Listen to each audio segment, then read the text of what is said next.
What's up, Cedar Park? On today's show, take a look into how Cedar Park celebrated Hispanic Heritage Month. Get your top 3 things with Ryan Green, figure out your weekend plans from Reagan Hill, and your Friday sports report plus a hype video. Turn it up because the Wolfcast starts now.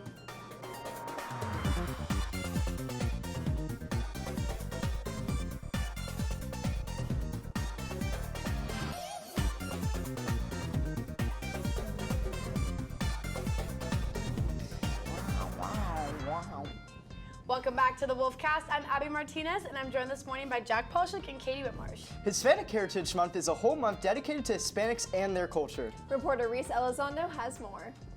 Thanks, Katie. Since Hispanic Heritage Month is coming to an end this Saturday, I wanted to take a look into these 31 days and how people and teachers at CPHS celebrate it and what it means to them.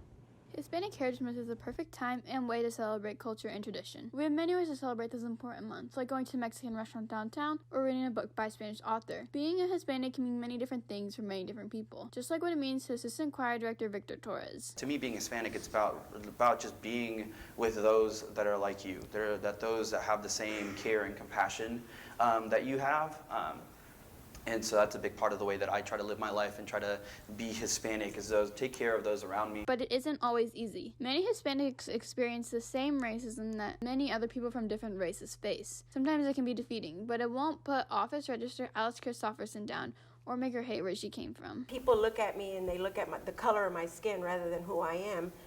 But I also get followed in the stores a lot, like if I go to Kohl's or, shopping. There's always like a undercover security guard that follows me.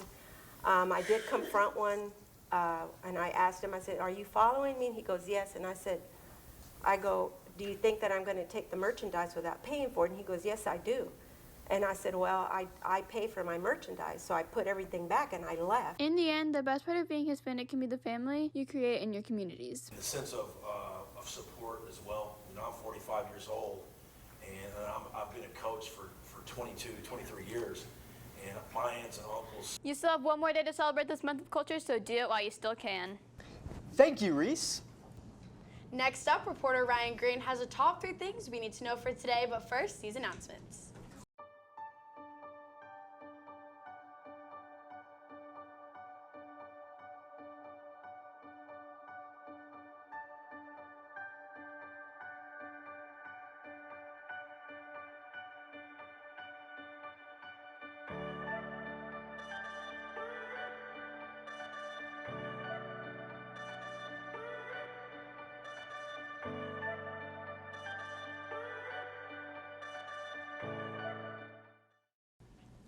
First up, the West Nile virus was found in 2 Georgetown mosquito samples. The Williamson County and City's Health District monitors the mosquito population and tests for mosquito-borne viruses during the period between May and November by capturing mosquitoes through traps. Those with the positive West Nile virus were located in Geneva Park and Berry Creek. Next, a man was arrested after a Texas homeowner found him naked in his house, allegedly trying to steal his cat. Around 5:30 a.m. yesterday, a homeowner reported an unidentified naked man in his home located in Deweyville, Texas. The man left his house after being shot at by the owner and was chased down by police on a road shortly after. Lastly, a horror movie causes viewers to vomit and faint in the theater. The movie Terrifier 2 was released on October 6th, and since then, viewers have reported vomiting and passing out in their seats. Terrifier 2 is a sequel to Terrifier, which is a film about a psychotic killer clown named Art the Clown, who gets resurrected by an entity, then proceeds to terrorize a teenage girl and her brother on Halloween. So do you guys think you would pass out in a movie theater?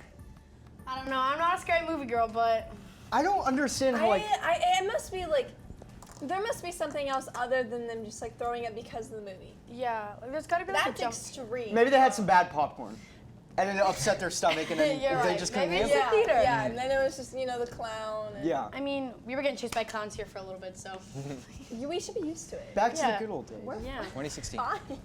Thanks, Ryan. Now over to Katie and Reese with your Friday sports report right after the break. We're Water Polo, and you're watching the Wolfcast.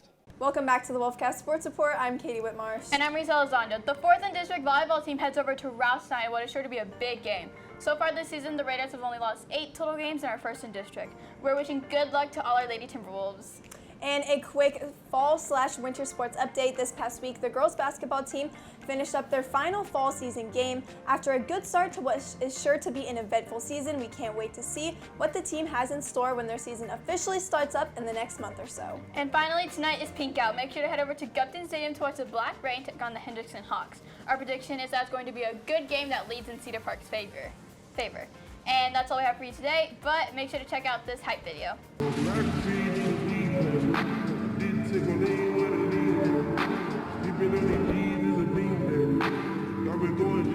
Let's go, Wolves!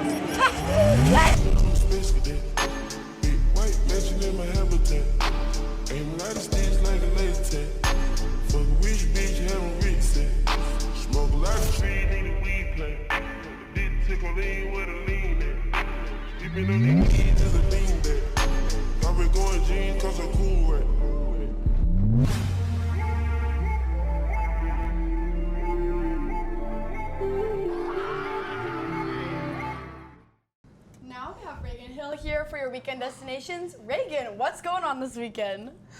First up, let's get into the spooky spirit and learn the rules of horror from a Halloween favorite. Now, horror movies are not my forte, but this Saturday and Sunday, you're not going to want to miss this special brunch screening of the famous horror movie Scream. Being shown at various Alamo Draft House locations, this is the perfect way to celebrate the spooky season while digging into a special brunch menu available just at the showings. If you're interested, tickets are $9.75 per person at drafthouse.com. Next, if fashion is your thing, do I have a museum for you? The famous Blanton Museum of Art just recently opened a major exposition called The Painted Cloth, Fashion and Ritual in Colonial Latin America. This detailed and visually vibrant attraction will take you through the role and meaning of textiles in Bolivia, Mexico, Peru, and Venezuela during the 1600s and 1700s, showing ways in which European indigenous traditions were interwoven within fabrics themselves. Admission is $12 per person, so be sure to get a ticket and learn some knowledge and maybe some outfit of the day inspo as well. Lastly, a Texas-sized tribute to a Lone Star legend. This Saturday at the ABGB, pull out the purple jumpsuits and get ready to shake it to Bitty Bitty Bom Bom, as this performance venue hosts Selena Tribute Night.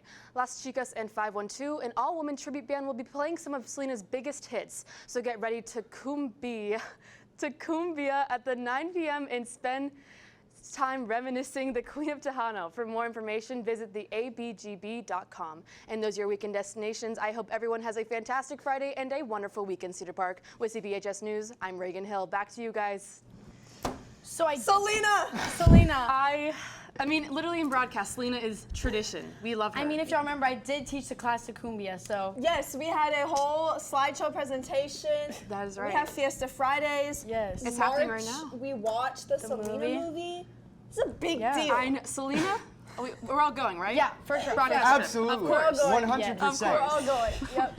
Well, thank you, Reagan, and that's all we have for you today. Make sure to keep it on with all of our content over to our YouTube at CPHS News. You can also follow at CPHS_sports for updates during the games. Catch Monday's show for a story on community night and Cedar Park's water issues. Thanks for taking time to join us this morning. With CPHS News, I'm Katie Whitmarsh. I'm Reagan Hill. I'm the Jackhammer.